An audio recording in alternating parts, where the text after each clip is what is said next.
গতকাল শনিবার গোপালগঞ্জের সদর উপজেলায় সেনা টহল দলের উপর বিক্ষোভকারীদের হামলার ঘটনা ঘটেছে বলে জানিয়েছেন আন্তঃবাহিনী জনসংযোগ অধিদপ্তর আইএসপিআর।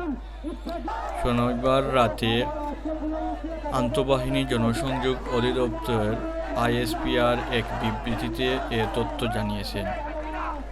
এতে বলা হয়েছে, গোপালগঞ্জ সদর উপজেলার গোপীনাথপুরে বিক্ষোভকারীরা ধারালো অস্ত্র নিয়ে সেনা টহল দলের উপর হামলা করে।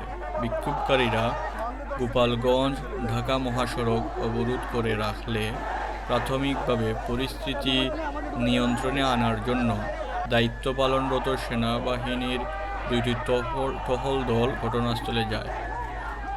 সে সময় উত্তেজিত বিক্ষোভকারীরা সেনা টহল দলের উপর ইট-পাটকেল ছুঁড়ে মারে এবং দেশীয় তৈরি অস্ত্র দিয়ে টহল দলের সদস্যদের আঘাত করে। বিক্ষোভকারীরা সেনাবাহিনীর একটি গাড়ি পুড়িয়ে দেয় এবং দুইটি গাড়ি ভাঙচুর করে। সে সময় বিক্ষোভকারীদের ছত্রভঙ্গ করে পরিস্থিতি নিয়ন্ত্রণে আনার জন্য সেনা টহল দল 4 রাউন্ড অ্যামুনিশন ফায়ার করে।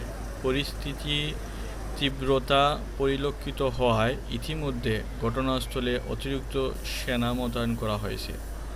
হামলায় 3 জন কর্মকর্তা, 1 জন জুনিয়র কমিশন কর্মকর্তা ও 5 জন সেনা সদস্য সহ 9 জন আহত হয়েছে বলে বিবৃতিতে জানান। তবে এ ঘটনায় আহত সেনা সদস্যরা আশঙ্কামুক্ত ও চিকিৎসাধীন আছে।